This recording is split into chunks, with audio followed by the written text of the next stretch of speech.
Listen here, Furball, I don't care what you didn't do. All I care about is what you did do. Hey, don't roar at me just because you weren't at your post. What? Why were you in engineering? Why would you think that was a good idea? You have a lot of explaining to do when he gets back. What are you two talking about? This walking carpet decided to head into engineering during the warp jump that we had. Enough!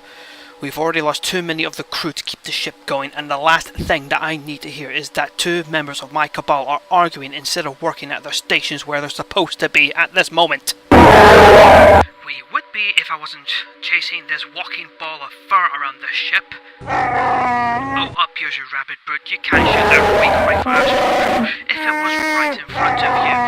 No wonder that you're as hairy as you are because you're stupid. I will deal with the both of you later. Now, both of you, stations now.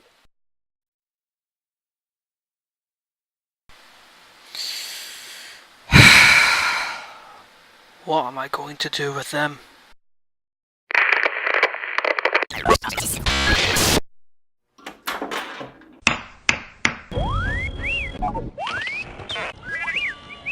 Hey, what is R4? I'm terribly sorry for the interruptions, but R4E3 was terribly insisted that you be informed immediately. Which is Y6? We have located a communication link between us, the Imperium, and to the past. Really? That's interesting. I have work to do. I need to bring this generator up and running, and I do not have time. Wait, what did you just say? How long do we have until we lose the link? Actually, the link is stable and it appears to have been in this solar system for a long time. Any idea for how long? We don't know. More information is required about this link. Get to it then. I need to get this generator up and running for a communication link with the Imperium through this temporal warp link. Go.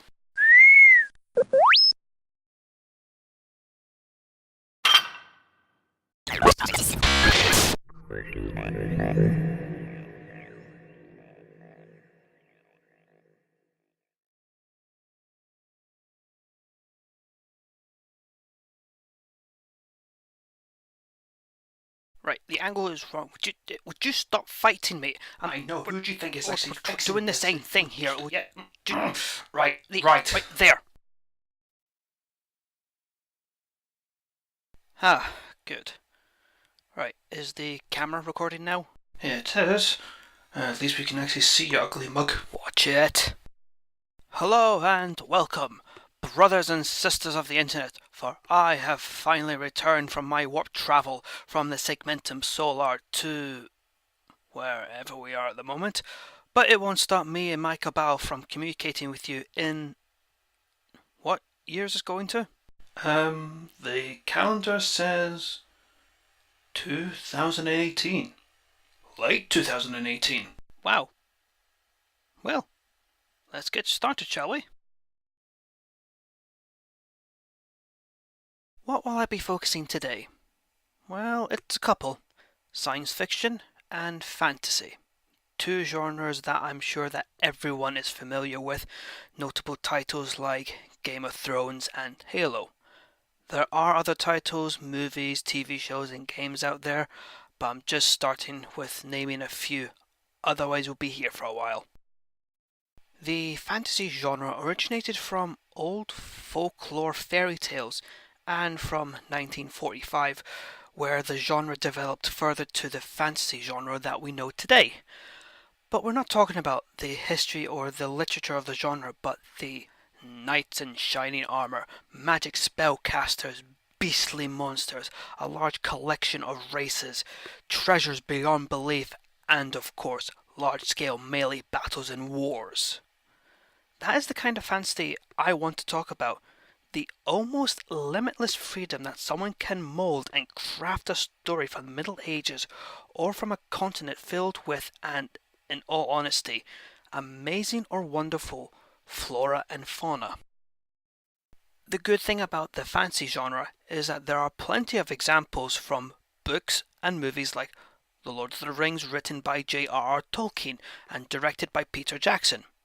Video games like the Witcher series developed by CD Projekt Red and the Dragon Age series by BioWare. But the big example of the fantasy genre is from the role-playing game, none other than Dungeons and Dragons, designed by Gary Gygax. Sci-fi or science fiction, on the other hand, is completely opposite to the fantasy genre, as in the setting is more focused on the futuristic side of storytelling. The science fiction genre was popularized, if not invented at the same time, in the 1920s, where it became more of a modern genre at the time. What makes the sci-fi genre completely opposite to the fantasy genre, to me, is how much limitless creative freedom someone has when creating a story or a game around this genre. Space travel, galactic warfare, planetary colonization, new and weird sciences and technology, and so much more, with the only limitation is with the creator's imagination.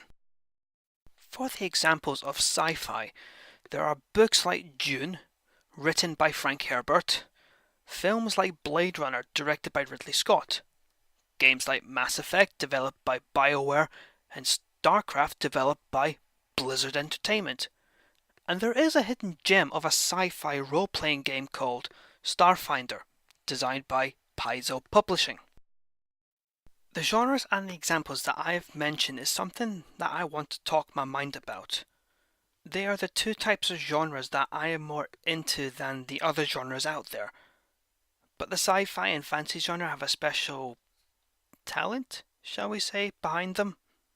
Both genres can be mixed with other genres like mystery, horror, and even with each other, like for example, science fiction horror, science fiction mystery, fantasy mystery, fantasy romance, fantasy adventure, etc., etc.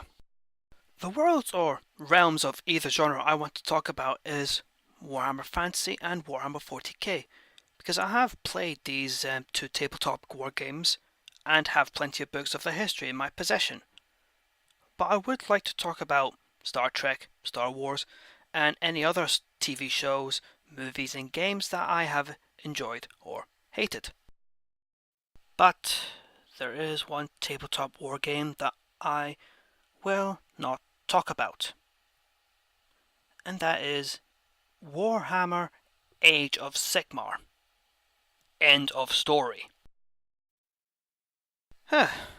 Well, that's that. Until we meet again, my brothers and sisters. Until then, see ya. Are you really going to end with that? Do you have a better one? Well, I would have said over and out. And you think that is better? Well, that's just me. Turn the camera off.